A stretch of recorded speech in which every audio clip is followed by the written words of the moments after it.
Episode शुरू होने से पहले चांस परडोमो को याद किया जाता है। चांस ने सीजन 1 में आंड्रे का रोल प्ले किया था। सीजन 2 की शूटिंग से पहले उनकी एक बाइक एक्सीडेंट में डेथ हो गई थी। शो के क्रिएटर्स ने कहा कि उनके कैरेक्टर को रिकास्ट नहीं किया जाएगा, बल्कि स्टोरी लाइन में उनके ना होने का एक रीजन दिया जाएगा। फिर एपिसोड की शुरुआत होती है फ्लैशबैक से। हम 1967 में है। यहाँ डॉक्टर थॉमस गडोल्किन अपने साथी साइंटिस्ट को कंपाउंड वी इंजेक्ट करने से रोक नहीं पाते। ये कंपाउंड वी का अर्ली प्रोटोटाइप है जो फिलहाल प्रॉपरली रेडी नहीं है। इसका कलर भी थोड़ा डिफरेंट है। कंपाउंड वी लेने के कुछ सेकंड बाद ही इन सब साइंटिस्ट को पावर्स तो मिलती है, लेकिन वो पावर इनके कंट्रोल में नहीं होती, या ये कह लो कंपाउंड वी का साइड इफेक्ट हो जाता है और एक्सीडेंटली ये एक दूसरे को मार डालते हैं। लैब में आग लग जाती है। थॉमस गडोल्किन टाइम रहते फायर अलार्म नहीं बचा पाता और वो बेहोश होकर लैब में ही गिर जाता है। ये फ्लैशबैक यही एंड होता है। थॉमस के आईडी कार्ड से साफ पता चलता है कि वो प्रोजेक्ट ओडेसा में काम कर रहा था। आईडी कार्ड की एक्सपायरी डेट इंडेफिनेट है और थॉमस ने साल में 5 महीने तो काम बिल्कुल नहीं किया है,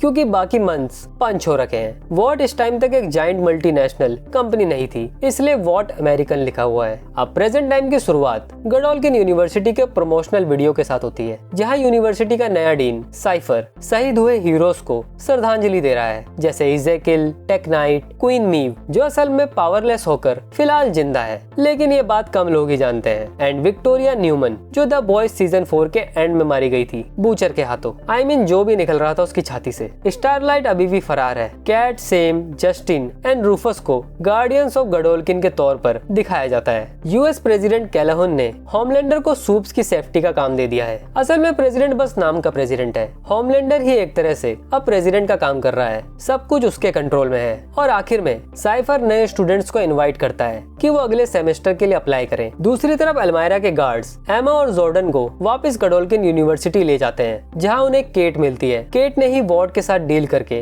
इनको बाहर निकाला है। केट को ये सुन के बहुत दुख होता है कि आंड्रे की मौत हो चुकी है। वो आंड्रे की मौत के बारे में कुछ नहीं जानती थी। जॉर्डन पूछता है कि मरी उनके साथ क्यों नहीं है। तभी यूनिवर्सिटी की रिप्रेजेंटेटिव स्टेसी उनसे मिलती है और एक डील ऑफर करती है। अगर वो प्रेस के सामने एक स्क्रिप्टेड स्टेटमेंट बोलेंगे तो वो कैंपस में रहकर अपनी जिंदगी जी सकते हैं। एमा तुरंत मान जाती है, क्योंकि उसे एल्मायरा वापस नहीं जाना है। प्रेस कॉन्फ्रेंस में जॉर्डन अपने फीमेल फॉर्म में स्टेटमेंट पढ़ती है। मतलब पिछले सीजन में इन दोनों के ऊपर लगे इल्जाम अब हट चुके हैं और इनको वापस यूनिवर्सिटी में ले लिया गया है। बाद में केट बताती है कि मरी एल्मायरा फैसिलिटी से भाग गई थी और उसे कोई ढूंढ नहीं पा रहा है। साथ ही जॉर्डन और एमा को कैंपस में रहकर ही अपनी लाइफ जीनी होगी। ये सब उस डील का हिस्सा है जो केट ने वॉर्ड के साथ की है। अब ये डील असल में क्या है वो तो आगे ही पता चलेगा। साइफर अपनी स्पीच के दौरान स्टूडेंट्स को बताता है कि इंसानों पर भरोसा नहीं किया जा सकता, क्योंकि पिछली डीन इंदिरा सेठी तो सूप्स को ही मिटाने चली थी। साइफर स्टारलाइट को गद्दार बोलता है और स्टूडेंट एग्री करते हुए जोर जोर से चीयर करते हैं। साइफर अब स्टूडेंट्स को ज्यादा स्ट्रॉन्गर बनने की ट्रेनिंग देगा ताकि वो इंसानों से और बेहतर हो पाए। बाद में अपने रूम में एमा और जॉर्डन साइफर के बारे में डिस्कस करते हैं कि जॉर्डन ने उसे एल्मायरा में देखा था, वो डॉक्टर टाइप लग रहा था। एमा कहती है कि उसकी रिसर्च के हिसाब से साइफर ने कुछ सालों वॉट मैक्सिको सिटी ऑफिस में काम किया है। वैसे दी बॉयज मैक्सिको नाम से एक स्पिन ऑफ शो पर भी काम चल रहा है। क्या पता मैक्सिको रेफरेंस इसी शो के लिए हो। एमा का कहना है कि साइफर की पावर्स क्या है किसी को नहीं पता, और वो मैक्सिको से पहले कहाँ था इसकी भी कोई जानकारी नहीं है। केट आंद्रे की मौत के बारे में साइफर से जवाब मांगती है, लेकिन वो कुछ नहीं बताता। केट अपनी माइंड कंट्रोल पावर यूज करने की कोशिश करती है, पर साइफर उसे धमकाता है कि अगर उसने दोबारा ट्राई किया तो वो अपना दूसरा हाथ भी खो देगी और फिर उसके पास कोई पावर्स नहीं बचेगी। केट माइंड कंट्रोल कर सकती है किसी को भी छूकर। एक हाथ उसका मरी ने उड़ा दिया था और अगर दूसरा हाथ गया तो फिर वो पावरलेस हो जाएगी। साइफर फिर उसे ऑर्डर देता है कि वो मरी को ढूंढे। दूसरी तरफ मरी एक मोटेल में रह रही है, साथ ही वो अपनी बहन एनाबेथ को भी ढूंढ रही है, जो फिलहाल कहाँ है किसी को नहीं पता। वो न्यूज में जॉर्डन और एमा की प्रेस कॉन्फ्रेंस देखती है, जिसे देख वो खुश नहीं है, क्योंकि उसका मानना है कि ऐसा करके इन दोनों ने गलत किया। यहाँ हम केट एंड सैम की वॉट स्टूडियो द्वारा बनाई गई फिल्म का ट्रेलर भी देख पाते हैं। अगले दिन जब कुछ गुंडे स्टारलाइट सपोर्टर्स को परेशान कर रहे होते हैं, मरी उन गुंडों को सही डैमेज देती है, लेकिन अपनी आइडेंटिटी छुपाए रखती है। गुंडों की पिटाई कर उसको अच्छा फील होता है, क्योंकि उसने कमजोरों की हेल्प की थी। मरी के अंदर हमेशा से ही सुपर हीरो वाली क्वालिटीज रही हैं, मतलब अच्छाई करने का कीड़ा। मरी के पास ब्लड कंट्रोल करने की पावर्स है, मतलब वो ब्लड को वेपन की तरह यूज कर सकती है। दूसरी तरफ एमा आंड्रे के फादर पोलैरिटी से मिलती है और उसकी डेथ के बारे में बात करती है। पोलैरिटी पहले से ही सब कुछ जानता है। वो अब तक अपने बेटे के दुख में जी रहा है। उसकी दवाइयां भी चल रही हैं, क्योंकि अपनी मैग्नेटिज्म पावर यूज करने की वजह से उसके ब्रेन की हालत ठीक नहीं है। वो एमा को सलाह देता है कि जो हुआ भूल जाओ और यूनिवर्सिटी छोड़कर दूर निकल जाओ। एमा बताती है है कि साइफर एल्मायरा में था और वो कुछ तो प्लान कर रहा है, लेकिन वो साइफर वाली बात को इग्नोर कर देता है। यहाँ हम पोलैरिटी की सुपर हीरो फिल्म का पोस्टर भी देख पाते हैं। बाद में पोलैरिटी लैपटॉप में साइफर के बारे में सर्च करता है और ठीक उससे पहले ये बंदा सूप्स कॉर्न देख रहा था। पार्टी में जस्टिन जॉर्डन और एमा का स्वागत करती है। सैम अब जस्टिन के साथ रिलेशन में है। एमा सैम को उसके सीजन 1 में किए पास्ट एक्शन के लिए कन्फ्रंट करती है और उसे आंड्रे की मौत के बारे में बताती है। ये सुनकर सैम को स्ट्रेस होने लगता है और केट से पूछता है कि क्या वो दोनों भी आंड्रे की मौत के जिम्मेदार हैं। सैम को शांत करने के लिए केट उसकी यादें दिमाग से मिटा देती हैं, जिससे सैम नॉर्मल हो जाता है। सैम की मेंटल स्टेट बिल्कुल स्टेबल नहीं है और साफ पता चलता है कि केट अपनी पावर से सैम को कंट्रोल रखती है। वॉशरूम में एमा का भी मेंटल ब्रेकडाउन होता है और वो छोटी बन जाती है। दूसरी तरफ बाउंटी हंटर डॉगनॉट मरी को ढूंढ रहा है। अब क्योंकि डॉगनॉट के पास डॉग जैसी एबिलिटीज है, तो ये अपनी सुपर स्मेल का यूज कर उस गैस स्टेशन पहुंच जाता है जहाँ से मरी ने पिछले रात सामान लिया था। इस सीन में हॉट डॉग पर कैमरा पैन होता है, जो काफी फनी था। डॉगनॉट मरी को ढूंढ लेता है और दोनों के बीच फाइट होती है। तभी स्टारलाइट की एंट्री होती है। वो डॉगनॉट को हराकर मरी की जान बचा लेती है। वो मरी को वार्न करती है कि वॉट के 20+ सूप्स उसकी तलाश कर रहे हैं और सजेस्ट करती है कि वॉट एमा और जॉर्डन की तरह तुम्हें भी एक डील ऑफर करेंगे। वॉट की डील मानकर तुम वापस यूनिवर्सिटी चले जाओ, क्योंकि यूनिवर्सिटी ही उसके लिए एक सेफ जगह है। स्टारलाइट कहती है कि फ्रेडरिक वॉट के राइट हैंड थॉमस गडोल्किन ने इस यूनिवर्सिटी की शुरुआत की थी, लेकिन उसका मेन रीजन एक रिसर्च प्रोग्राम प्रोजेक्ट ओडेसा था। स्टारलाइट को नहीं पता है कि वहाँ क्या रिसर्च होती थी, लेकिन उसे सोर्सेज से पता चला है कि वॉट फिर से ये प्रोग्राम शुरू कर रहा है और उसी को रोकने के लिए स्टारलाइट मरी से मदद मांगती है। यहाँ साफ पता चलता है कि स्टारलाइट के साथ और भी लोग हैं, क्योंकि वो टीम की तरह बात कर रही है। वो मरी से रिक्वेस्ट करती है कि यूनिवर्सिटी में चल रहे प्रोजेक्ट ओडेसा के बारे में जानकारी इकट्ठा करो, लेकिन मरी मना करते हुए कहती है कि वो वापस यूनिवर्सिटी नहीं जाएगी, उसे अपनी बहन को ढूंढना है। स्टारलाइट कहती है कि अब हम एक जंग में हैं और कभी न कभी तुम्हें इस जंग में उतरना पड़ेगा। दूसरी तरफ पार्टी में एमा को मरी का वीडियो मिलता है, जिसमें वो गुंडों से फाइट कर रही है, जिससे मरी की लोकेशन पता चलती है। वो जॉर्डन को बताती है। जॉर्डन अभी भी गुस्से में है, क्योंकि उसके हिसाब से मरी अल्मायरा से भाग गई और उनके लिए वापस नहीं आई, जिस वजह से आंड्रे भी भागना चाहता था, मगर वो मारा गया। ये सब बातें केट भी सुन लेती है। फिर ये दोनों मरी को ढूंढकर उससे सवाल करते हैं। मरी उल्टा इल्जाम इन पर लगाती है कि उन्होंने वॉट के साथ डील कर ली है, जबकि जॉर्डन उसे ब्लेम करती है कि आंड्रे की मौत की जिम्मेदार वो है। मरी को भी फर्स्ट टाइम अब पता चला कि आंद्रे मर चुका है। तो हुआ यूं कि सीजन 1 के एंड में जॉर्डन, एमा, मरी एंड आंद्रे को एल्मायरा में कैद कर लिया गया। जब मौका मिला तो मरी भाग गई और फिर ऐसे ही एक दिन आंद्रे को मौका मिला, लेकिन वो एमा और जॉर्डन के साथ भागना चाहता था। सामने था बड़ा सा स्टील गेट, जिसे चीरने के लिए आंद्रे ने अपनी पूरी पावर का यूज किया, लेकिन वो गेट नहीं चीर पाया और इसी कोशिश में वो मारा गया। यहाँ केट भी पहुंच जाती है। वो एमा और जॉर्डन पर नजर रख रही थी और मरी को समझाती है कि वो वापस यूनिवर्सिटी आ जाए, लेकिन दोनों के बीच बहस हो जाती है। तब केट उसका दिमाग पढ़कर जान लेती है कि मरी स्टारलाइट से मिली थी। केट उसे छूकर माइंड कंट्रोल करने की कोशिश करती है, पर सेल्फ डिफेंस में जॉर्डन अपनी पावर का यूज कर उसे दूर धकेल देती है। केट को बिजली का झटका लगता है, उसका सर फट जाता है। मरी बिना टच किए उसे बचाने की कोशिश करती है, लेकिन कुछ होता नहीं और जब वो उसे छूने लगती है, जॉर्डन उसे रोक देती है। आखिर में ये तीनों केट को वहीं छोड़कर चले जाते हैं, जो कि काफी इनह्यूमन रिएक्शन था इन तीनों की तरफ से, और एपिसोड यहीं एंड हो जाता है।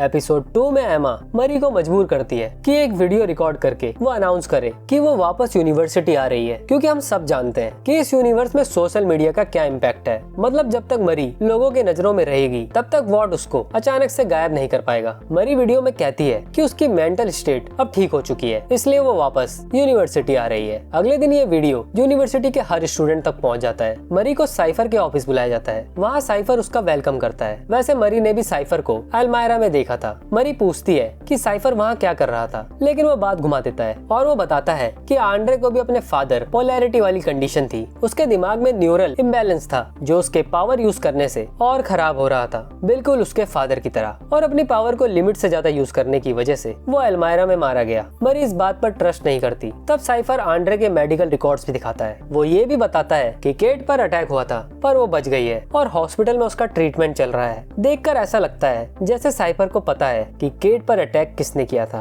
केट पर अटैक की खबर यूनिवर्सिटी में फैल जाती है। यहाँ फायर क्रैकर का भी कैमियो देखने को मिलता है, जो अपने शो में केट पर हुए अटैक को सूप्स माइनॉरिटी पर हमला बताती है। एक एजेंडा चलाती है कि सूप्स खतरे में है। एमा जॉर्डन और मरी को सजेस्ट करती है कि वो हॉस्पिटल जाकर केट को मार दे, ताकि तीनों खुद बच पाएं। जॉर्डन इस आइडिया के खिलाफ है, लेकिन मरी कहती है कि शायद साइफर भी जानता है कि ये काम हमारा है। हॉस्पिटल में केट का ट्रीटमेंट चल रहा होता है, तब सैम आता है और उससे पूछता है कि ये काम किसने किया। केट का हाथ एक नर्स को लगता है और केट नर्स के जरिए एमा का नाम लेती है। यहाँ एक डिटेल अच्छी लगी कि केट का प्रोस्थेटिक हैंड पीछे बैकग्राउंड में है, जो दिखाता है कि शो को केयरफुली बनाया जा रहा है। वो प्रोस्थेटिक हैंड वहाँ ना भी होता तब भी चलता। इसी दौरान पोलैरिटी यूनिवर्सिटी में एक नए टीचर के तौर पर ज्वाइन करता है। साइफर उसका स्वागत करता है और आंड्रे की मौत पर अफसोस जताता है। साफ दिखता है कि पोलैरिटी भी किसी वजह से यूनिवर्सिटी में आया है। एडवांस इन्फ्लुएंसर क्लास में मॉडेस्टी मोनार्क स्टूडेंट्स को सिखाती है कि फेमिनिज्म ने अमेरिका को बर्बाद कर रखा है और स्टूडेंट्स को कहती है कि वो अपने प्लेटफॉर्म पर केट के अटैक के बारे में बात करें। वो स्पेसिफिकली एमा को बोलती है कि डीन साइफर चाहते हैं कि एमा ये असाइनमेंट कंप्लीट करे। मरी अपने सोशल मीडिया पर केट के एक्सीडेंट के बारे में पोस्ट करती है ताकि कोई इस पर शक न करे। उसी वक्त जॉर्डन आंड्रे की मेडिकल रिकॉर्ड फाइल देख लेती है और कहती है कि अगर ये फाइल सही है तो आंड्रे को पता था कि वो अपनी पावर ज्यादा यूज करेगा तो मारा जाएगा। फिर स्टेसी मरी और जॉर्डन से मिलती है और बताती है कि उन्हें साइफर के हीरो ऑप्टिमाइजेशन सेमिनार के लिए सिलेक्ट किया गया है। साइफर बताता है कि स्टूडेंट्स के पास पावर्स जरूर है, लेकिन उनको अपनी पावर्स को पूरी तरह समझना पड़ेगा कि आखिर उनकी पावर कैसे काम करती है। मतलब अपनी पावर में पीएचडी करनी होगी, तभी तुम एक स्ट्रॉन्गर और बेटर सूप्स बनोगे। सेमिनार के दौरान वाइकोर नाम का थॉर जैसा सूप्स अपने हैमर के साथ स्टूडेंट पर बड़े ही डेडली अटैक करता है। साफ दिखता है कि वाइकोर का टारगेट मरी है, लेकिन जॉर्डन की हेल्प से मरी बच जाती है और साइफर को क्लास में हुए इतने खून खराबे से कोई फर्क नहीं पड़ता। वो कहता है कि मैं तुम्हारी पावर्स को फुल पोटेंशियल तक लेकर जाना चाहता हूँ। यहाँ वो इस क्लास को एक एक्सपेरिमेंट की तरह ट्रीट कर रहा है। दूसरी तरफ पोलैरिटी एमा को जेनेक्स टैबलेट लेते हुए देख लेता है, जो वो अपनी एंजाइटी के लिए ले रही होती है। पोलैरिटी उसे बताता है कि एज ए टीचर वो सीक्रेटली आंद्रे की मौत को इन्वेस्टिगेट कर रहा है। एमा प्रोजेक्ट ओडेसा का जिक्र करती है, जो स्टारलाइट ने मरी को बताया था। पोलैरिटी कहता है कि ये नाम वो पहली बार सुन रहा है। फिर दोनों डिसाइड करते हैं कि वो मिलकर इसे इन्वेस्टिगेट करेंगे। दूसरी तरफ एल्मायरा में जो हुआ उसके बारे में मरी जॉर्डन से बात करती है और दुख जताती है कि वो उनके लिए वापस नहीं आई। दोनों आंद्रे की पॉजिटिव यादों को याद करके अपने बीच दूरियां भी कम करते हैं और इसी मोमेंट इंटीमेट भी हो जाते हैं। ये दोनों ही सीजन 1 में एक दूसरे का लव इंटरेस्ट थे और अब दोबारा पैचअप हो चुका है। मरी जॉर्डन से कन्फेस करती है कि वो उससे प्यार करती है। ये बात सुनकर जॉर्डन शॉक हो जाता है और कुछ ठीक से रिप्लाई नहीं देता। इसी दौरान पोलैरिटी एमा को आर्काइव सेक्शन में ले जाता है ताकि डॉक्टर गडोल्किन और प्रोजेक्ट ओडेसा से रिलेटेड फाइल्स मिल सके। एमा जो अब ड्रग्स के नशे में दिख रही है, असल में उसने जेनेक्स की जगह ड्रग्स ले ली थी। खैर इन्हें किसी तरह आर्काइव का एक्सेस मिलता है। वहाँ बहुत सी फाइल्स होती हैं, लेकिन तभी एमा को एक सीक्रेट चैम्बर मिलता है जिसमें नाजी रिलेटेड स्टफ रखे होते हैं। एमा एक फाइल डिस्कवर करती है जो डायरेक्टली मरी से कनेक्टेड होती है, लेकिन ड्रग्स के इफेक्ट की वजह से वो अचानक से जाइंट साइज में ग्रो कर जाती है, जो सरप्राइजिंग था क्योंकि उसे जाइंट साइज में आने के लिए बहुत खाना पड़ता था और छोटा होने के लिए वापस निकालना। दूसरी तरफ एक हाउस पार्टी में हमें डीप का कैमियो भी मिलता है। सैम डीप से पूछता है कि क्या होमलैंडर कैट के अटैकर्स की इन्वेस्टिगेशन कर रहा है। डीप उसे इग्नोर कर देता है, लेकिन एक स्टूडेंट की वजह से एमा का नाम सामने आता है। जब एमा फाइल्स लेकर निकल रही होती है, सैम उसे कन्फ्रंट करता है। एमा उससे कहती है कि केट ही सैम के भाई और आंड्रे की मौत की जिम्मेदार है और ये भी बताती है कि केट ने उसके भाई को ब्रेन वॉश किया था और ठीक ऐसा अब वो तुम्हारे साथ कर रही है। ये कहकर वो उसे छोड़कर चली जाती है। उस रात स्टूडेंट्स सेलिब्रेट करते हैं जब न्यूज आती है कि केट पर अटैक करने वाला नॉर्मल इंसान था, जिसको वार्ड के सूप डॉग नॉट ने मार दिया। लेकिन न्यूज में एक और शॉकिंग चीज सामने आती है कि मारा गया इंसान वही लड़का था जिसे मरी ने गुंडों से बचाया था। ये देखकर मरी और जॉर्डन दोनों शॉक हो जाते हैं क्योंकि एक इनोसेंट लड़का उनकी गलती की वजह से मारा गया। तभी एमा आती है और मरी और जॉर्डन को बताती है कि मरी का कनेक्शन प्रोजेक्ट ओडेसा से है क्योंकि फाइल में उसकी बचपन की फोटो मिली थी। एपिसोड के एंड सीन में केट होश में आती है। हॉस्पिटल वार्ड में नर्स और डॉक्टर की लाशें पड़ी हैं। तब वार्ड का दरवाजा खुलता है जहाँ साइफर खड़ा होता है। थर्ड एपिसोड की शुरुआत होती है यूनिवर्सिटी में काम करने वाली एक नॉर्मल लड़की के साथ, जिसे हर दिन सूप्स स्टूडेंट्स बुली करते हैं, हैरेस करते हैं। उसे इतनी एंजाइटी होती है कि वो जेनेक्स की 3 टैबलेट्स एक साथ ले लेती है। इस एपिसोड का टाइटल है H is for human और इस लड़की द्वारा दिखाया जा रहा है कि सूप्स के बीच नॉर्मल इंसान की क्या कंडीशन है। मतलब वो डेली किस चीज से गुजरती है। ये लड़की कैंपस के कैफे में काम करती है जहाँ कोई बार बार स्टारलाइट पोस्टर लगाकर चला जाता है और बुली बेचारी ये लड़की होती है क्योंकि सूप्स स्टूडेंट्स होमलैंडर के साथ है जो स्टारलाइट के खिलाफ है। दूसरी तरफ मरी, एमा जॉर्डन पोलैरिटी के घर में बैठे फाइल्स चेक कर रहे होते हैं। फाइल्स में 25 बर्थ सर्टिफिकेट्स होते हैं और पता चलता है कि इतने बच्चों में से बस मरी ही जिंदा बची थी, बाकी 24 बच्चे पैदा होते ही मर गए थे। सरप्राइजिंगली किसी भी सर्टिफिकेट्स में मौत का कारण मेंशन नहीं है। मरी बताती है कि उसके पैदा होते वक्त क्या हुआ था वो तो बस पैम ही बता सकती है। पैम मरी के पेरेंट्स की दोस्त थी और फाइल्स की एक फोटो में मरी के पेरेंट्स के साथ दिख रही है। यूनिवर्सिटी में स्टूडेंट्स केट का बढ़िया वेलकम करते हैं। दूसरी तरफ हीरो ऑप्टिमाइजेशन क्लास में डीन साइफर कहता है कि सूप्स की संख्या इंसानों से कम है। 10 मिलियन नॉर्मल इंसान के लिए एक सूप है और अगर इंसानों ने मिलकर हमला कर दिया तो सूप्स नहीं बचेंगे, इसलिए उन्हें अपनी पावर्स को जल्द से जल्द समझने की कोशिश करनी होगी। बाद में साइफर मरी को कहता है कि अपनी पावर्स खुद को इंजर किए बिना यूज करने की कोशिश करो, तुम तभी अपना पोटेंशियल अनलॉक कर पाओगी। ये बात होते हुए केट भी सुन रही होती है। नेक्स्ट सीन में जस्टिन सैम से ब्रेकअप कर लेती है क्योंकि उसका बिहेवियर फिर से काफी अजीब होता जा रहा है। पिछले एपिसोड में एमा की बोली हुई बात सैम को डिस्टर्ब कर रही है। उसका मेंटल स्टेट फिर से बिगड़ने लगा है। सैम अपने दिमाग में आवाजें सुनने लगता है, उसको हेलुसिनेशन होने लगते हैं और जब सैम बहुत स्ट्रेस फील करता है तो उसे ये दुनिया और दुनिया में लोग पपेट की तरह दिखते हैं। जॉर्डन मरी से कहता है कि साइफर को लगता है कि तुम एक चोजन वन हो, शायद इसलिए साइफर तुम्हारे पीछे पड़ा हुआ है और इसलिए वो तुम्हारी पावर को फुल पोटेंशियल तक अनलॉक करना चाहता है। मरी जॉर्डन के साथ अपना रिलेशनशिप समझने की कोशिश करती है और कन्फेस करती है कि जॉर्डन वो पहला इंसान है जिसके साथ उसने सेक्स किया था। जॉर्डन को ये कन्फेशन थोड़ा अजीब लगता है और वो फिर से इग्नोर करने की कोशिश करता है। तभी स्टेसी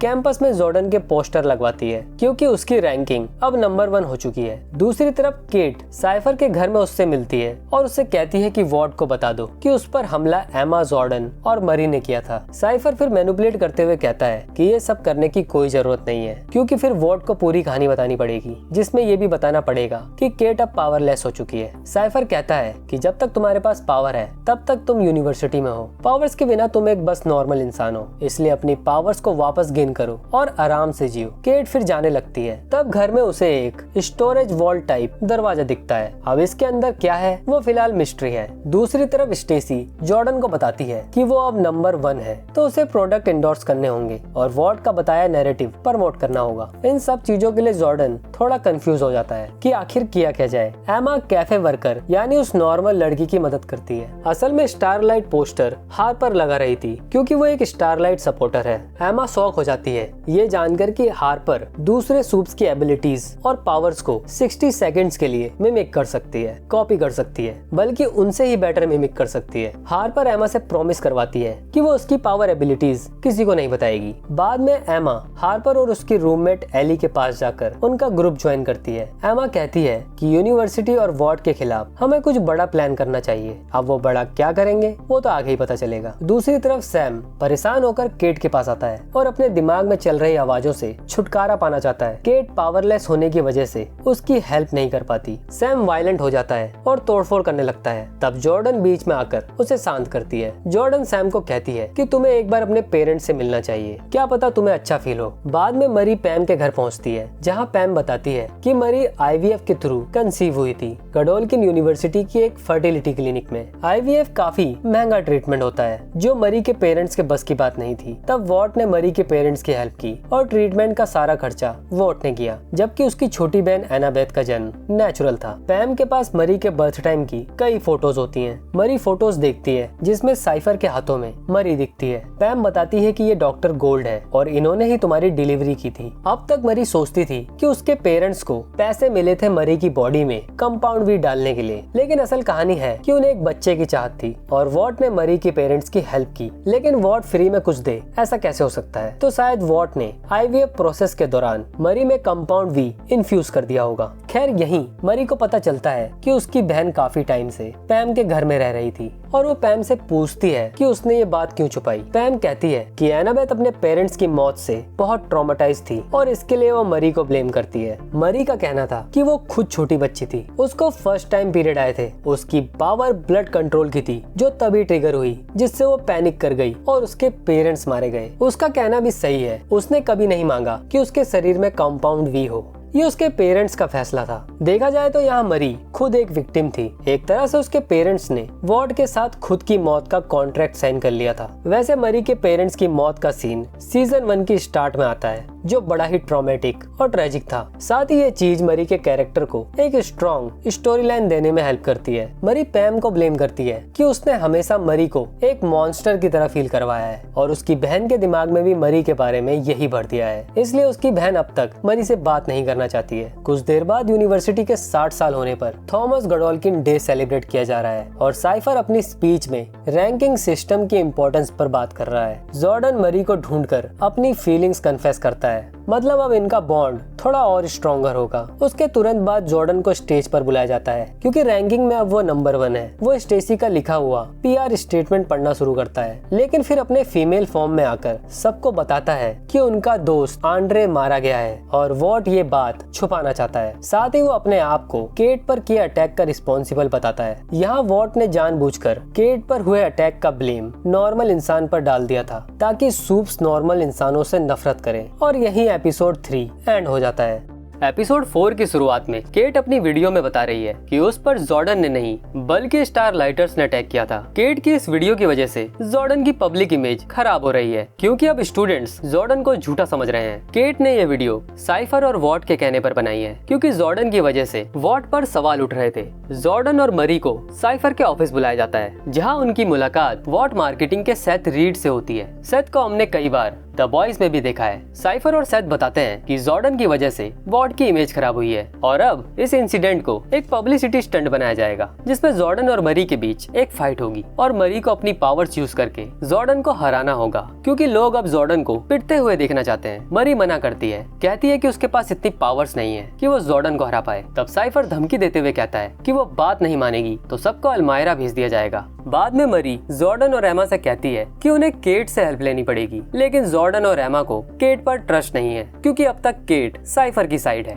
एमा हार्पर और एली से मिलती है जहां उसकी मुलाकात एली के भाई ग्रेग से होती है। एमा उन तीनों से रिक्वेस्ट करती है कि वो फाइट रोकने में उसकी हेल्प करें। दूसरी तरफ मरी और जॉर्डन केट से मिलते हैं। केट बताती है कि जॉर्डन के अटैक के बाद उसकी पावर्स ठीक से काम नहीं कर रही है। वो साइफर के बारे में एक इंटरेस्टिंग चीज बताती है कि उसके घर के बाहर सिक्योरिटी लगी है और घर में एक सेफ वॉल्ट है जहाँ साइफर ने जरूर कुछ तो छुपा के रखा है। अगर वॉल्ट का सच पता चल जाए तो क्या पता हम साइफर को ब्लैकमेल कर फाइट रुकवा सकते हैं। मरी कहती है कि जब साइफर मेरे साथ क्लास में होगा तब जॉर्डन और केट उसके घर जाकर चेक करेंगे कि आखिर वॉल्ट में है क्या। फिर जब साइफर घर से निकलता है तब केट सिक्योरिटी गार्ड पर अपनी पावर्स यूज करती है। हम देख पाते हैं कि केट की पावर पूरी तरह से काम नहीं कर रही है। खैर गार्ड से बचकर जब केट एंड जॉर्डन वॉल्ट को अनलॉक करते हैं वहाँ उन्हें हाइपरबैरिक चैम्बर के अंदर एक बूढ़ा आदमी दिखता है जिसकी पूरी बॉडी जली हुई है। जैसे ही जॉर्डन इस आदमी की फोटो क्लिक करता है तभी उसकी आंखें खुलती हैं और वॉल्ट में अलार्म बजने लगता है, लेकिन केट और जॉर्डन टाइम रहते निकल जाते हैं। वैसे एंड क्रेडिट्स में इस जले हुए आदमी को ग्रोटेस्क पर्सन के नाम से क्रेडिट दिया गया है और जब तक इस आदमी की आइडेंटिटी नहीं पता चल जाती मैं इसे बर्न मैन बोलूंगा। देखो इस बर्न मैन को देखते ही सबसे पहले दिमाग में डॉक्टर थॉमस गडोल्किन का नाम आता है क्योंकि 1967 के फ्लैशबैक में हमने गडोल्किन को जलती हुई लैब में बेहोश होते देखा था, तो हायर चांसेस हैं कि गडोल्किन लैब में जल गया हो और अथॉरिटी ने उसको पब्लिकली डेड डिक्लेयर कर दिया हो। अब अगर ये बर्न मैन गडोल्किन है तो दूसरा सवाल है कि साइफर और गडोल्किन का क्या कनेक्शन है। इस बारे में मैं आगे बात करूंगा। दूसरी तरफ क्लास में साइफर मरी को टास्क देता है कि अपनी पावर से ब्लड बैग्स को बिना बर्स्ट किए एक टेबल से दूसरी टेबल में रखो। पहले तो मरी ठीक से नहीं कर पाती, लेकिन जब साइफर उसे समझाता है कि टेबल पे रखे ब्लड से कनेक्ट करने की कोशिश करो, सोचो कि वो तुम्हारा अपना ब्लड है। वो ब्लड को फील करने को कहता है। देन मरी ब्लड को फील करते हुए टास्क कंप्लीट कर देती है। टास्क कंप्लीट होने पर मरी को खुद यकीन नहीं होता कि उसने ऐसा कर दिया है और साइफर भी काफी खुश दिखता है। दूसरी तरफ हार्पर एमा को इनकरेज करती है कि अपनी पावर्स को नॉर्मल तरीके से कंट्रोल करना सीखो। एमा की स्टोरी लाइन देखकर लग रहा है कि सीजन एंड होने तक वो अपनी मर्जी से बड़ा छोटा हो पाएगी। इसके बाद साइफर मरी को कहता है कि एक बकरी को हवा में उड़ाए रखो। ये करने से मरी मना करती है। तब साइफर कहता है कि हम इंसान भी ब्लड बैग की तरह हैं और तुम ऐसा कर लोगी। साइफर अब यहाँ बड़ी इंटरेस्टिंग बात रिवील करता है कि उसे पता है कि मरी को प्रोजेक्ट ओडेसा के बारे में पता चल चुका है और साइफर ने उसकी डिलीवरी भी की थी। एंड इंटरेस्टिंगली ये यूनिवर्सिटी इसलिए बनाई गई थी ताकि मरी को इस दुनिया में लाया जा सके। असल में थॉमस गडोल्किन पहले से ज्यादा पावरफुल सूप्स बनाना चाहता था और अगर मरी साइफर के कहने पर चलेगी तो वो पावरफुल सूप बन सकती है। यही नहीं, वो इतिहास की सबसे पावरफुल सूप बन सकती है। मरी भी यहाँ वैलिड क्वेश्चंस पूछती है कि ऐसा तो वॉट एंड होमलैंडर कभी नहीं होने देंगे। साइफर इस बात का जवाब नहीं देता और बकरी को उड़ाने को कहता है। मरी बकरी को उड़ाने लगती है और इसी वक्त वो साइफर का ब्लड भी सेंस करती है एंड मल्टीटास्क करने की वजह से बकरी मारी जाती है। इसके बाद सीन शिफ्ट होता है और यहाँ मरी सबको बताती है कि क्लास के दौरान उसने साइफर का ब्लड सेंस किया था और उसके ब्लड में कंपाउंड वी नहीं है, जिसका मतलब वो नॉर्मल इंसान है और यही वजह है कि किसी को उसकी पावर्स के बारे में नहीं पता है। अब साइफर के नॉर्मल इंसान होने वाली बात को याद रखना, आगे इससे एक इंटरेस्टिंग थ्योरी बनेगी। साइफर केट को कॉल करके बताता है कि सीसीटीवी के जरिए उसको पता चल चुका है कि केट एंड जॉर्डन उसके घर में आए थे। वो केट को मिलने को बुलाता है। तब ये सब प्लान बनाते हैं कि फाइट के दौरान केट साइफर से मिलेगी और उससे कैमरे में रिकॉर्ड करवा लेगी कि वो एक नॉर्मल इंसान है और इस राज के दम पर ये लोग फाइट रुकवा लेंगे। नेक्स्ट सीन में फाइट के दौरान जॉर्डन को जेंडर बेंडर और मरी को ब्लड बेंडर नाम दिया जाता है, जो बड़ा ही सिंपल रेफरेंस है Avatar the last airbender से। फिर केट साइफर से मिलती है, जहाँ सरप्राइजिंगली ये दोनों अकेले होते हैं। दूसरी तरफ एमा हार्पर, एली और ग्रेग की हेल्प लेती है और खुद छोटी होकर वाटर पाइप से होते हुए साइफर और केट के रूम में छोटा सा कैमरा लेकर घुस जाती है। रूम में साइफर रिवील करता है कि वो बर्नमैन उसके फादर हैं। फिर केट कहती है कि उसको पता चल चुका है कि साइफर नॉर्मल इंसान है, उसके पास कोई पावर्स नहीं है। और यहाँ एक बढ़िया ट्विस्ट आता है और पता चलता है कि साइफर को ऑलरेडी पता है कि केट वीडियो रिकॉर्डिंग कर रही है। वो कैमरा ढूंढ लेता है और केट को अपनी पावर का नमूना दिखाता है। साइफर केट के पास रहते हुए रिंग में जॉर्डन को पोजेस कर लेता है, उसको कंट्रोल करने लगता है जैसे जॉर्डन उसके लिए एक गेम की कैरेक्टर हो। ये बात मरी भी समझ जाती है और उसको मजबूरन जॉर्डन से लड़ना पड़ता है। आखिर में मरी सेल्फ डिफेंस में जॉर्डन को हवा में उड़ाती है और तब साइफर अपना कंट्रोल लूज करता है। इन दी एंड मरी जीत जाती है और एक तरह से साइफर की भी जीत होती है, क्योंकि उसने मरी से एक इंसान को हवा में उड़वा लिया था, जो दिखाता है कि मरी धीरे धीरे अपनी पावर्स का पोटेंशियल अनलॉक करती जा रही है। और फिलहाल यही साइफर का मेन गोल लग रहा है, क्योंकि अगर मरी का कंसंट्रेशन थोड़ा भी इधर उधर होता तो जॉर्डन ब्लड बैग की तरह फट जाती। आखिर में ऑडियंस मरी के लिए चीयर करती है और एपिसोड यही एंड हो जाता है। वैसे देखना ये भी इंटरेस्टिंग होगा कि साइफर ही जेनवी का फाइनल बॉस है या फिर वो बस एक साइड मिशन निकलेगा। तो एपिसोड 5 की शुरुआत प्रेजेंट टाइम से 1 महीने पहले से होती है। हम साइफर को देखते हैं जो बर्नमैन की केयर कर रहा है। उसने केट को बताया था कि बर्नमैन उसके फादर हैं। साइफर बर्नमैन को साफ कर रहा होता है। तभी यहाँ सिस्टर सेज आती है, जो है the smartest person on the planet, और बातों बातों में ये दोनों करने लगते हैं। साइफर अपने फादर के सामने ही शुरू हो गया है। इंटरेस्टिंगली सिस्टर सेज साइफर का फेस पीछे करके बर्नमैन की तरफ पैशनेटली देख रही होती है। बर्नमैन भी खुश दिख रहा है, पता नहीं खुश है या नहीं। आखिर यहाँ चल क्या रहा है और साइफर एंड सिस्टर सेज मिलकर क्या कुक कर रहे हैं, क्या है इनका बिग प्लान, इसके बारे में मैं थ्योरी वाले सेक्शन में बात करूंगा। फिर सीन प्रेजेंट टाइम में शिफ्ट होता है। फाइट के बाद जॉर्डन बता रही है कि जब साइफर ने उससे कंट्रोल किया तो जॉर्डन को सब कुछ पता चल रहा था, बस कुछ भी उसके कंट्रोल में नहीं था। तो इसका मतलब जब साइफर किसी को कंट्रोल करता है तो वो इंसान सब कुछ समझ पा रहा होता है, लेकिन साइफर के कंट्रोल के आगे बेबस पड़ जाता है। यहाँ जॉर्डन ये भी रिवील करती है कि जब मरी ने उसे हवा में उड़ा दिया था तब जॉर्डन को लग रहा था कि उसकी बॉडी बस फटने ही वाली है। और जॉर्डन का ये डायलॉग सिंपली बता रहा है कि मरी की blood control power dangerously powerful है। यहाँ साइफर भी आ जाता है और कहता है कि प्रेशर में मरी की पावर बढ़िया सामने आती है। वो कहता है कि मरी को उसके साथ ट्रेनिंग करते रहना होगा बेस्ट बनने के लिए, लेकिन मरी साफ कह देती है कि वो अब साइफर के साथ ट्रेनिंग नहीं करने वाली। साइफर तब दोनों को धमकाता है और कहता है कि केट को उसकी गलतियों के लिए अल्मायरा भेज दिया गया है और अगर मरी बात नहीं मानेगी तो सबको ही अल्मायरा भेज दूंगा। दूसरी तरफ केट को अल्मायरा में कैद किया जाता है। ये सीन बड़ा ही अनकंफर्टेबल था। वैसे द बॉयज यूनिवर्स इसलिए ही जाना जाता है। स्क्रीन पर एकदम से ये कुछ भी दिखा देते हैं और आपका रिएक्शन होता है, अरे ये क्या दिखा दिया। अगले सीन में सैम अपने पेरेंट्स से मिलता है और ये बंदा हल्क की तरह सुपर जंप करके आता है। सैम को बहुत स्ट्रॉन्ग दिखाया गया है। देखते हैं फिनाले में इसका कुछ यूज भी होगा या इस कैरेक्टर को ऐसे ही वेस्ट कर दिया जाएगा। सैम के डैड उसकी तरफ काफी केयर दिखाते हैं, लेकिन उसकी मॉम थोड़ा अजीब लगती है। फिर बाद में मॉम भी ठीक हो जाती है। दूसरी तरफ मरी एमा और जॉर्डन को कन्विंस करती है कि उन्हें केट को अल्मायरा से निकालना चाहिए, क्योंकि वो उनकी वजह से फंस गई है। पहले तो एमा और जॉर्डन नहीं मानते, लेकिन फिर इनके अंदर की अच्छाई जाग उठती है और फिर ये तीनों केट को अल्मायरा से निकालने की प्लानिंग करते हैं। एमा सैम को कॉल करती है, उसकी हेल्प मांगती है, लेकिन सैम कहता है कि केट अल्मायरा ही डिजर्व करती है और इनके साथ आने से मना कर देता है। फिर ये तीनों अल्मायरा निकलने को रेडी होते हैं। यहाँ एक सीन में मरी कहती है कि साइफर सही था और मरी को अब पहले से ज्यादा पावरफुल फील हो रहा है। वो बताती है कि फाइट के दौरान एक पल ऐसा आया था जब मरी को लगा कि वो पूरे वेन्यू को डिस्ट्रॉय कर सकती है, जिसका मतलब मरी फाइट के दौरान वहाँ जितने भी लोग थे उनका ब्लड फील कर पा रही थी और ये सही में बहुत ही पावरफुल फैक्ट है। सोचो अगर मरी कॉन्सेंट्रेट करे तो वो एक साथ कितने लोगों को खत्म कर सकती है। उसकी ब्लड कंट्रोल पावर अब पीक लेवल पर आ रही है, जो साइफर भी चाहता है। जाते वक्त एमा को ग्रेग मिलता है, एली का भाई, और इनके बीच लव एंगल की पॉसिबिलिटीज दिखाई जा रही है। एमा उसको बताती है कि हम केट को बचाने जा रहे हैं। ग्रेग भी साथ चलने को कहता है, लेकिन एमा कहती है कि अगर हम 1-2 दिन में नहीं लौटे तो पोलैरिटी को सब कुछ बता देना, फिलहाल वही भरोसेमंद इंसान है। दूसरी तरफ पोलैरिटी साइफर के साथ बैठ के उससे इन्फॉर्मेशन निकालने की कोशिश करता है, लेकिन साइफर को सब कुछ पहले से ही पता है कि पोलैरिटी उसके बारे में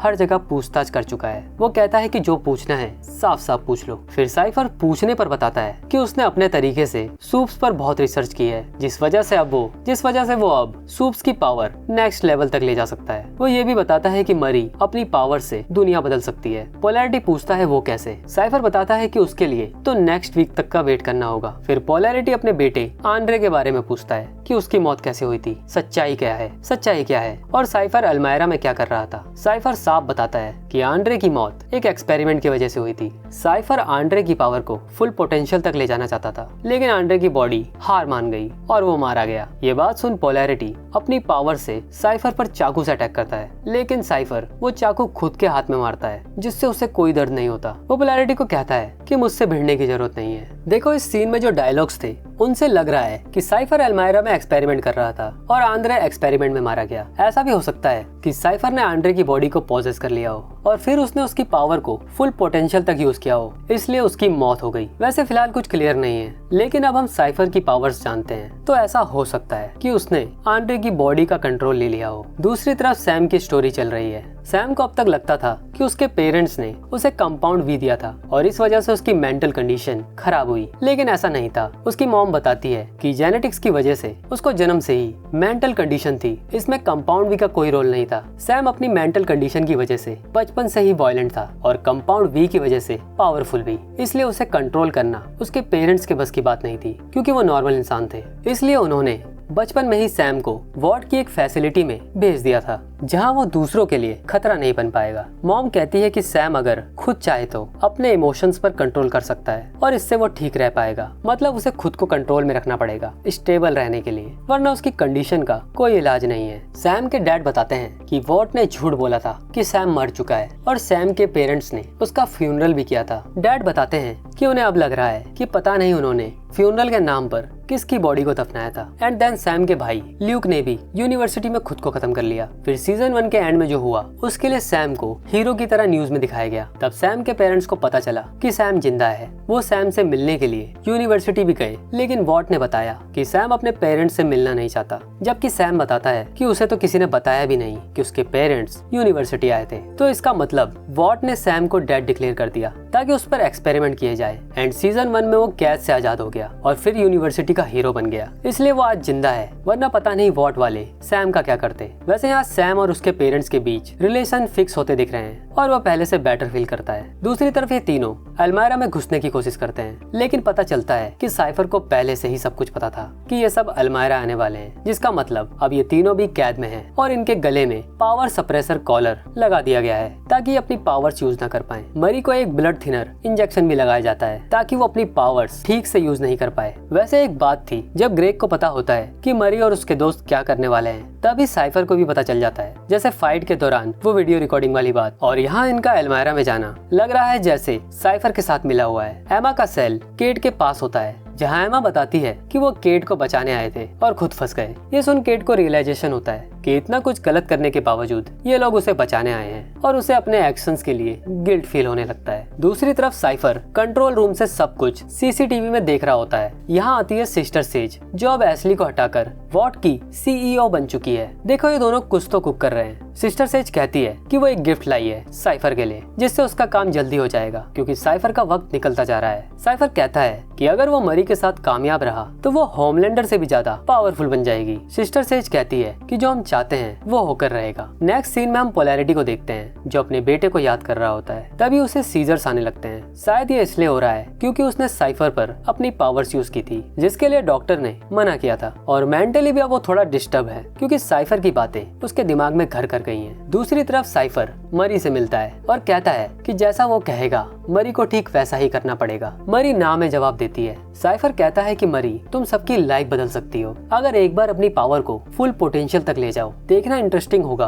कि आखिर मरी की पावर का फुल पोटेंशियल क्या है। दूसरी तरफ से जॉर्डन कहती है कि साफ साफ क्यों नहीं बताते थे कि आखिर तुम चाहते क्या हो और क्या है प्रोजेक्ट ओडेशा। साइफर फिर जॉर्डन को बताता है कि फाइट के दौरान उसको कंट्रोल करना बहुत आसान था, उसको मजा आया। लेकिन जॉर्डन कहती है कि उसने फील किया था कि साइफर जरूर जॉर्डन को कंट्रोल कर रहा था, लेकिन ऐसा करते हुए वो खुद भी दर्द में था। सरप्राइजिंगली साइफर के पास इस बात का कोई कमबैक नहीं था। पूरे सीजन में फर्स्ट टाइम चुप हुआ है ये बंदा। इसके बाद वो मरी को अपने साथ आंड्रे की मौत वाली जगह ले जाता है। वो दरवाजा दिखाता है जिसे चीरने की कोशिश में आंड्रे मारा गया। इसके बाद वो मरी को लेकर जाता है उसकी सिस्टर एनाबेथ के पास, जिसे उसने कैद में रखा हुआ है। अब ये नहीं पता कि एनाबेथ को साइफर ने यहाँ कैद किया है या फिर सिस्टर सेज का काम है, क्योंकि वो गिफ्ट की बात कर रही थी जो शायद एनाबेथ हो सकती है। साइफर कहता है कि वो मरी और एनाबेथ दोनों को जाने देगा अगर मरी उसका काम कर देगी। मरी रिप्लाई नहीं करती तो उसे वापस उसके सेल में डाल दिया जाता है। तब वो डिसाइड करती है कि वो साइफर को मार डालेगी। इसी बीच केट अपनी सर की चोट में लगे स्टेपल को निकालकर उससे अपना कॉलर खोल लेती है। फिर जब गार्ड उसके सेल में एंटर होते हैं तो वो उसे माइंड कंट्रोल कर चाबियां लेकर सेल से आजाद हो जाती है। फिर वो एक एक करके एमा, जॉर्डन एंड मरी को भी आजाद कर लेती है। तब जॉर्डन कहती है कि हम सब इजीली आजाद हो गए, लेकिन यहाँ ना कोई गार्ड है ना कोई अलार्म बजा, जिसका मतलब सिंपल है कि साइफर चाहता है कि हम यहाँ से भागने की कोशिश करें जैसे आंद्रे ने की थी, और वो अपनी पावर्स का यूज करते हुए मारा गया। फिर ये सब डिसाइड करते हैं कि पहले एनाबेथ को बचाएंगे देन बाहर निकलेंगे। लेकिन जब ये एनाबेथ के सेल खोलते हैं, एनाबेथ वहाँ मरी पड़ी होती है। तब मरी अपनी ब्लड मैनिपुलेशन पावर की एक और खासियत अनलॉक करती है, जिससे यहाँ मौजूद एमा, जॉर्डन एंड केट की हालत भी खराब होने लगती है, क्योंकि मरी की पावर्स इन लोगों पर भी इम्पैक्ट डाल रही थी। और हम देखते हैं कि वो एनाबेथ को वापस जिंदा कर लेती है। तो यह है मैक्स पोटेंशियल मरी की पावर का, और एपिसोड यही एंड हो जाता है। अब ये कुछ नया था, मरी ने डेड पर्सन को जिंदा कर दिया, तो यही वो पावर हो सकती है जिसके पीछे साइफर इतना ऑब्सेस्ड हो रहा है। चलो अब बात करते हैं साइफर और बर्नमैन की। देखो, वो बर्नमैन थॉमस गडोल्किन हो सकता है, वैसे कोई और भी हो सकता है, मगर जिस तरह से थॉमस गडोल्किन जलती हुई लैब में बेहोश हुआ था, चांसेस उसके होने के ज्यादा हैं। तो फिलहाल हम बर्नमैन को थॉमस गडोल्किन मानेंगे। साइफर ने केट को बताया था कि बर्नमैन उसका फादर है। ऐसा हो सकता है कि साइफर सच में थॉमस गडोल्किन का असली बेटा हो, या फिर वो कोई और भी हो सकता है जो गडोल्किन की किसी वजह से हेल्प कर रहा है। लेकिन यहाँ एक इंटरेस्टिंग पॉइंट है, ऐसा हो सकता है कि थॉमस गडोल्किन यानी वो बर्नमैन साइफर को कंट्रोल कर रहा है अपनी कंट्रोल पावर से। मतलब गडोल्किन साइफर के जरिए अपनी जिंदगी जी रहा है। इसका एक एग्जांपल है, जब मरी ने साइफर का ब्लड सेंस किया था तो उसके ब्लड में कंपाउंड भी नहीं था। वो सूप नहीं है, वो बस एक नॉर्मल इंसान है। लेकिन अगर वो नॉर्मल इंसान है तो उसने फाइट के टाइम जॉर्डन को कैसे कंट्रोल किया? यहाँ इसके दो एक्सप्लेनेशन हो सकते हैं। पहला कि गडोल्किन के पास दूसरों को कंट्रोल करने की पावर है, जिसका मतलब गडोल्किन हाइपरबैरिक चैम्बर में रहते हुए भी साइफर को कंट्रोल कर रहा है और साइफर के जरिए दूसरों को भी। तो इस तरह उसने साइफर को कंट्रोल किया और साइफर के जरिए जॉर्डन को भी। और जब मरी जॉर्डन को हवा में उड़ाती है तब गडोल्किन का कंट्रोल जॉर्डन पर से लूज होता है। मरी जॉर्डन की बॉडी को हवा में उड़ाते हुए कंट्रोल कर रही थी। और अगर हम इस थ्योरी के साथ चलें तो जब सिस्टर सेज और साइफर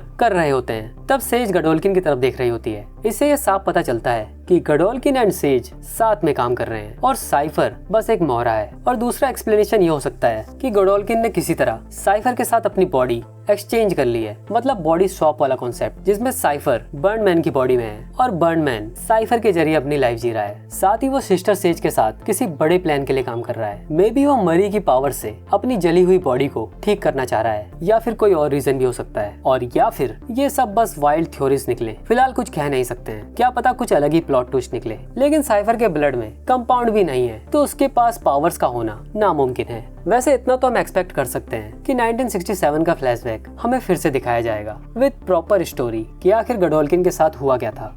6th एपिसोड शुरू होता है और एनाबेथ जिंदा हो चुकी है। ये सब एल्मायरा से निकलने की कोशिश करते हैं। तब हमें पता चलता है कि एनाबेथ के पास भी पावर्स हैं, मतलब वो एक सूप है। उसे फ्यूचर के विजन्स दिखते हैं और ऑलमोस्ट आइडिया हो जाता है कि आगे क्या होने वाला है। तभी यहाँ सैम की एंट्री होती है, जो दीवार तोड़कर एल्मायरा में आ जाता है। देखकर लगता है कि सैम अपने पेरेंट्स से मिलकर बेटर फील कर रहा है। एक तरह से अब उसका रिडेम्पशन आर्क शुरू हो चुका है, मतलब सीजन 1 में उसने जो गलत किया था उसकी भरपाई करने का वक्त आ चुका है। फिर ये सब सैम के साथ एक वैन में बैठकर एल्मायरा से भाग जाते हैं हैं। रास्ते में सब मरी से पूछते हैं कि उसने एनाबेथ को जिंदा कैसे किया। मरी बताती है कि जैसा साइफर ने बताया था उसने ठीक वैसा किया। उसने एनाबेथ के ब्लड सेल से ऐसे कनेक्ट किया जैसे वो उसकी बॉडी के ब्लड सेल्स हों, एंड देन ऐसा करने से वो एनाबेथ को जिंदा कर पाई। इसका मतलब साइफर 100% सही था कि मरी दुनिया बदल सकती है, क्योंकि किसी को जिंदा करना किसी मिरेकल से कम नहीं है। इस सीजन में मरी की पावर को जैसे अपग्रेड किया जा रहा है वो बिल्कुल टॉप टियर सूप की कैटेगरी में आने वाली है। अभी तो पता नहीं सीजन एंड होते होते उसे और क्या अपग्रेड्स मिलने वाले हैं। वही एनाबेथ पैनिक कर रही है। उसे समझ नहीं आ रहा है कि सडनली वो इन सब में कैसे फंस गई। मरी उसको शांत करते हुए कहती है कि वो अब सेफ है, लेकिन एनाबेथ और मरी के बीच दूरियां हैं जो हम देख पाते हैं। But I think season and होने तक दोनों बहनों के बीच ये दूरियां कम हो जाएंगी, जो होनी ही चाहिए, क्योंकि स्टोरीज ऐसी ही लिखी जाती हैं। दूसरी तरफ साइफर बर्न मैन को एक्सरसाइज करवा रहा होता है, तभी उसे एल्मायरा से कॉल आता है और उसे पता चलता है कि वो सब भाग चुके हैं। साइफर साफ कहता है कि उसे सिर्फ मरी चाहिए, बाकियों को मार डालो, उनकी इंपॉर्टेंस नहीं है। फिर गुस्से में फोन फेंकने के बाद वो बर्न मैन को बुरे शब्द कहता है, उसको थप्पड़ मारता है एंड देन वापस नॉर्मल होकर एक्सरसाइज करवाने लगता है। मुझे फिलहाल इस साइफर बंदी की एक्टिंग और इसकी मिस्ट्री ने हुक कर रखा है। मुझे सीजन की एंडिंग बढ़िया चाहिए। एलियन अर्थ और पीसमेकर ने बड़ी ही फीकी एंडिंग दी थी, अब फिलहाल इससे ही उम्मीद है। दूसरी तरफ ये सब एक अबेंडेंड लाइब्रेरी में रुकते हैं। यहाँ वॉल पर होमलैंडर एंड स्टारलाइट के सपोर्ट पोस्टर लगे हुए हैं। केट को कुछ कपड़े मिलते हैं। एमा पोलैरिटी को कॉल करके सब कुछ बताना चाहती है, लेकिन उसे किसी का नंबर याद नहीं है। सरप्राइजिंगली इस खाली पड़ी लाइब्रेरी में कंप्यूटर के साथ इंटरनेट कनेक्शन भी है। एमा हार्पर और एली को इंस्टाग्राम में डीएम करके सारी इन्फॉर्मेशन दे देती है। जॉर्डन चिंता जताते हुए मरी से कहती है कि तुम अब पावरफुल सूप बन चुकी हो, तुम अब खतरे में हो और अब हमारे रिलेशनशिप के लिए भी सब कुछ बदल जाएगा। लेकिन मरी भरोसा दिलाती है कि कुछ नहीं बदलने वाला, वो सब मैनेज कर लेगी। यहाँ एक सीन में एनाबेथ केट को बड़े अजीब नजर से देखती है। शायद उसे केट को लेकर कुछ विजन्स आए हैं। तो क्या इसका मतलब केट फिर से धोखा देगी? वो आगे ही पता चलेगा। तभी मरी एनाबेथ को बताती है कि उसके ब्लड में कंपाउंड वी है, मतलब वो सूप है। असल में एनाबेथ ने किसी को पता नहीं चलने दिया कि वो एक सूप है, पैम को भी नहीं, जिसके साथ वो कई सालों तक रही। वो बताती है कि उसे कुछ होने से पहले ही पता चल जाता है, उसे विजन्स आते हैं, लेकिन कभी कभी इसमें उसका कंट्रोल नहीं है।